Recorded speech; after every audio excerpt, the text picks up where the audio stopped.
Friday, August 28th edition of the CBC Evening News. In our top story tonight, Dominica's Prime Minister Roosevelt Skerrit has described the destruction of the country by Tropical Storm Erica as one of epic proportion and says rescue teams from Venezuela and the French islands are due there today.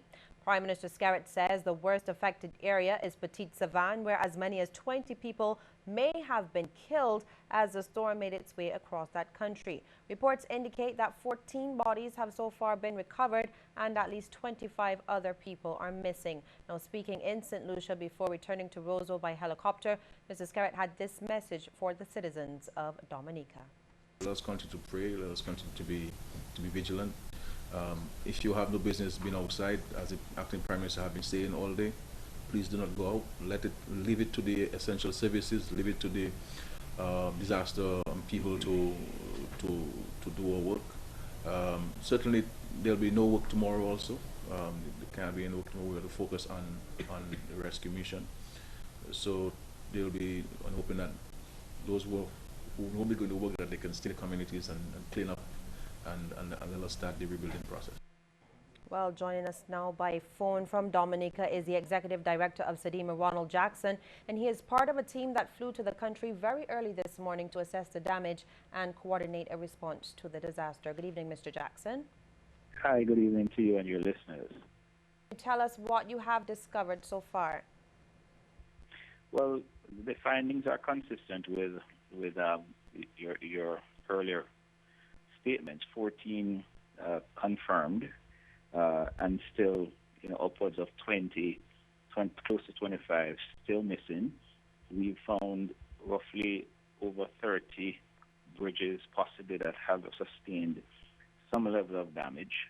The assessments around the structural integrity of those have commenced. The airport Neville Hall is still closed. We still have not been able to hear from several communities on the northern side, in particular the northeast and the southeast, as well as sections in the west of the country. And the teams are already out trying to do the necessary assessments. There are flights which are going in and out of these communities to provide the immediate supplies, but for now, water, search and rescue and search and recover, as well as reopening access and communications remain a priority. And could you tell us at this point what are the immediate needs? Well, what we're finding first and foremost is the need to provide water supply, food, items for babies such as baby formula as well as Pampers are coming out as the priority for those communities that are cut off. We're starting with that, as well as the search and rescue and search and recover. Those are the first sets of priorities that the teams are going to be seeing to over the next 24 hours until we are sure that we are unable to we're going to try to account for all that is missing. Until we can do that, we have a time window that we're working with, so that remains a priority. And the other priority is access to the airport, access to all the communities. So those are the things we're working on at the moment. The Prime Minister has indicated that there is, at this time, sufficient food supply in the country, but the issue is getting that to some of the inner districts and communities, and hence the need to see if we can reopen the roads, because the air flights cannot continue in perpetuity. So the work on the ground with reopening the roads and also providing the immediate relief supplies and dealing with the search and rescue and search and recovery operations are, for now, the main priorities. And what is the latest death toll and the number of missing persons? Could you tell us? Well, we're still looking at that figure of 14 confirmed in one community alone in Petite Savane. The number there is 4 of 20 that have been missing. 20 missing, 4 have been recovered and also confirmed to be deceased. And there are others across the other areas. So in total, yes, we're working with a number of 14 at the moment, but that figure could increase. We're hoping it doesn't, because the teams are still between the latter part of this afternoon, early this evening, and early in the morning. We'll be out conducting further search and rescue activities with the hope that they can identify the remaining 25 persons who are missing alive. And we're hoping for the best, but as we go further into the future, that may become a little bit more challenging. Thank you very much, Mr. Jackson. That's Ronald Jackson, the director of SEDEMA. And the flooding at the Douglas Charles Airport in Dominica has forced Liat to call off its flights into and out of that country. Liat has also cancelled all flights north of Antigua and Barbuda. The VC Bird International Airport over in Antigua was closed up until about 4 this morning, but has since reopened. Several other airports in nearby islands were also reportedly shut down overnight. Well, Attorney General Adriel Brathwaite says the Barbados government will be lending assistance to Dominica. As you know, that country was devastated following the recent passage of Tropical Storm Erica earlier this week. He says the country will be further notified about the specific needs following the return of a team from Dominica. He also disclosed that the Caribbean Development Bank has already been notified to lend assistance.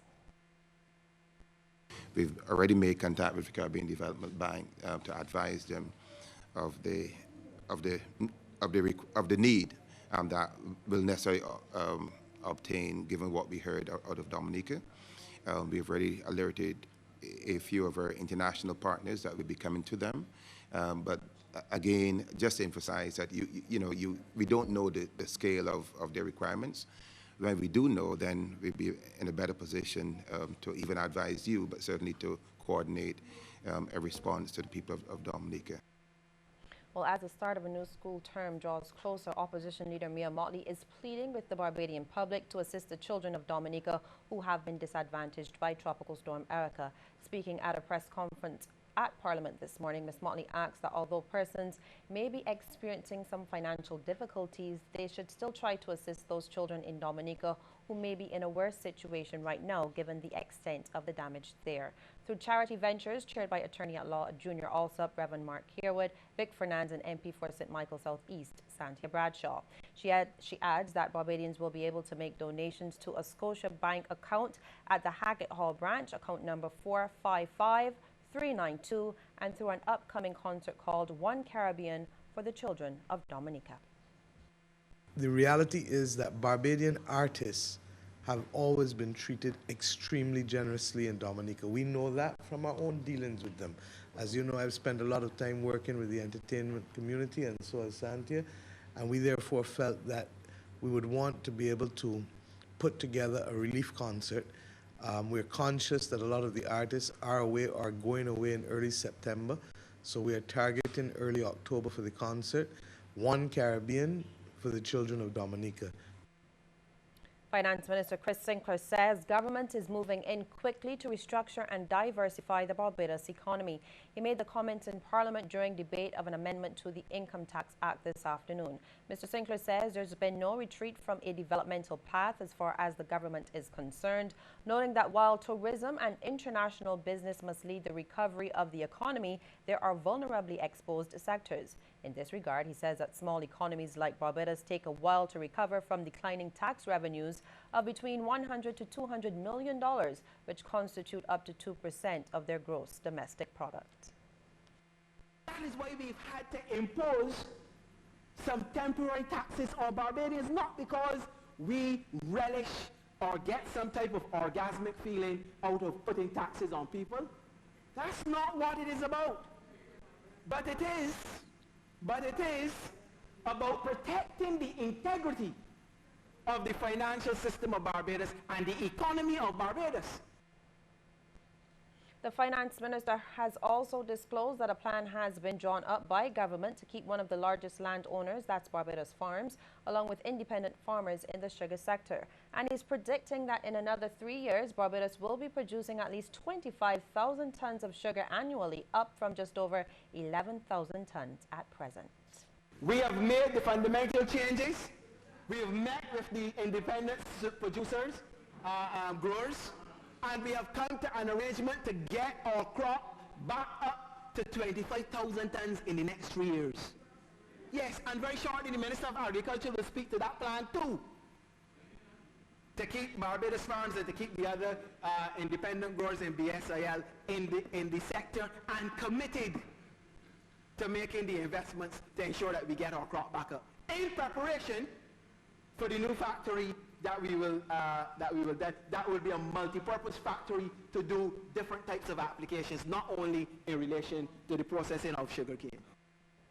Barbados is hoping to have everything in place to meet the requirements of FATCA, or the Foreign Account Tax Compliance Act, by September. This assurance from Minister of International Business Donville Innes, who says the fallout from not meeting the deadlines will be tremendous. And he was speaking in the House this morning during an amendment to the Income Tax Act, which is intended, among other things, to provide greater transparency and strengthen information reporting compliance in the financial services sector. The FATCA is intended to detect and deter the evasion of U.S. tax by U.S. persons who hide money outside of the U.S. The rules also affect many entities outside of the traditional financial services sector, with operations both in and outside of the United States. We will not wish to have the deadline come and then we find that any financial institution in Barbados of great repute is subject to 30% withholding on U.S. source investment income that will be allocated to them. Because that also means that it jeopardizes the relationship we have with intermediary banks. For example, our ability then to send foreign exchange out of Barbados or to get foreign exchange coming. And Mr. Innes says the changes will mean that financial information will now have to be shared with the Barbados Revenue Authority, but he insists that the decision is not going to be used in an improper manner. This is not a case of collecting people's confidential information and then putting it out there on the website for all and sundry to see. I wish Barbadian individuals, those who are investors in Barbados, those who are thinking of coming here to Barbados, I wish on behalf of the government to give you the assurance that any information collected by the Barbados Revenue Authority can only be shared with the legitimate competent authority in another jurisdiction under specific circumstances. And Barbados is about to make another major effort to further protect the image of its international business sector. It's working to sign on to the Multinational Convention for Automatic Exchange of Tax Information in just a few months' time. The revelation from Minister of International Business Donville Innes. The Multilateral Convention is one of the OECD's key tools in the bid to ramp up the fight against tax fraud and evasion, and will allow future standards for exchanging information for tax purposes to be defined at the global level. We are making our valiant best efforts to see if we can get that done by October, when Barbados hosts the Global Forum plenary session here, as well as the steering committee of the Global Forum meeting in Barbados. Those meetings take place the last week in October, and I was advised only 2 weeks ago that the OECD Global Forum proposes to have a 2-day meeting on automatic exchange of tax information in Barbados just prior to the start of the plenary session. So we're going to have 5 days of meetings in Barbados the last week in October. And Mr. Innes says Barbados also continues to do its best to preserve its image in the international community, even in the face of a recent European blacklisting. We were able to get Spain to officially indicate that, you know, we're cooperative with them. We actually have a treaty in place with them. Italy would have come here, sent the special envoy here a few days ago, and we would have signed a double taxation agreement with Italy. I'm happy to report to the Chamber that yesterday in London, England, we would have initialed a double taxation agreement between Barbados and Cyprus.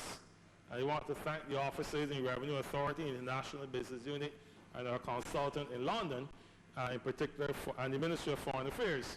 The staff there for the outstanding work in helping us to get to that stage where we initiated that agreement.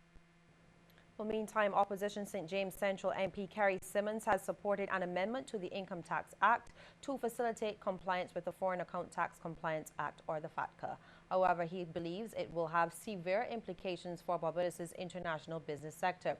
Speaking in Parliament on the amendment, he says that it will mean a significant increase in the cost of doing business for banks and other financial institutions, and consumers will eventually feel it when the costs are passed on.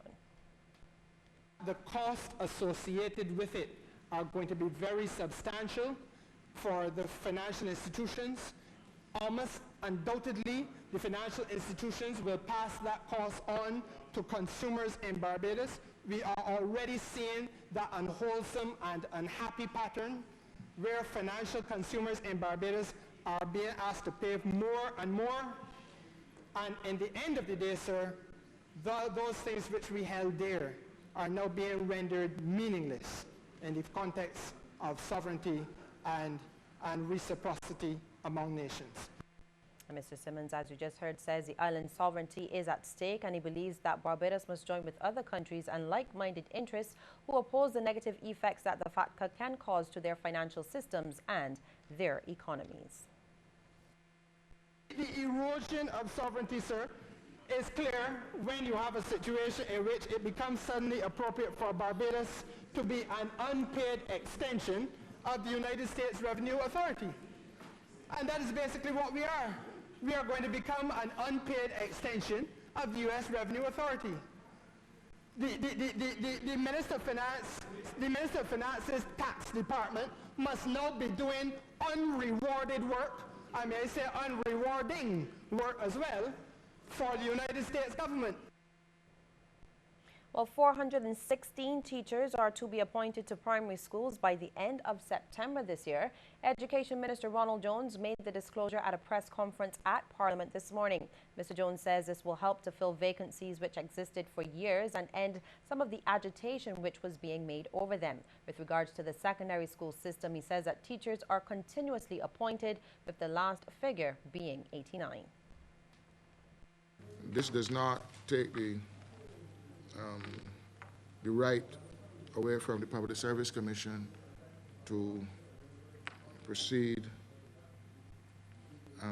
with their work on this matter. But the work on this 416 has been done under their guidance and direction, and they will move post haste to have those 416 persons placed in the service. The Education Minister also disclosed the number of teachers will be increased when a new public service teachers order is laid in Parliament. The last one was laid back in 1999. When the teachers order is laid before and obviously dealt with in Parliament, you will have now a new number of 239 being added now to the establishment. So the establishment would move from 1392 to 1,631 plus the supernumerary posts. We'll have more news in just a moment, but first we want to get your take on this question. Do you believe that Caribbean countries should re-examine their disaster preparedness plans? You can text yes or no to short code 8111 and we'll have the results for you at the end of our news.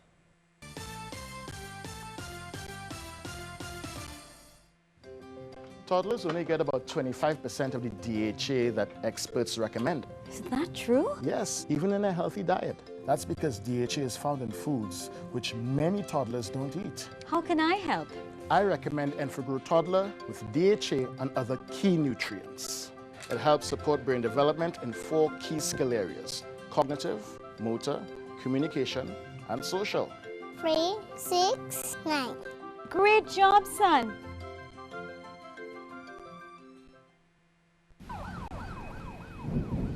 Are you prepared this hurricane season? Have a 2-week supply of drinking water, dried and canned food, an updated first aid kit, and a battery-powered radio and flashlight. Place your ID card, driver's license, passport, insurance policies, and other important documents in a waterproof container on an elevated surface. Clean your surroundings. Trim trees and clear clogged gutters and drains. Store outdoor furniture and garbage cans inside. Fill your vehicle with fuel and know where your nearest hurricane shelter is located. Keep listening to your radio for advisories. This season, be ready. Be hurricane ready.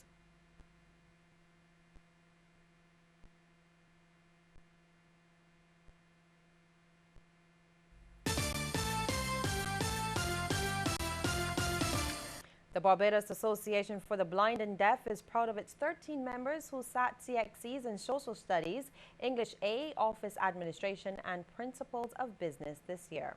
President of that association, Elviston Maloney, says the grades received are 9 grade 1s, 12 grade 2s, and 1 grade 3. Speaking at the organization headquarters, he said that unemployment rates are high among disabled individuals. Just like other people, Mr. Maloney believes the disabled community should be well-rounded.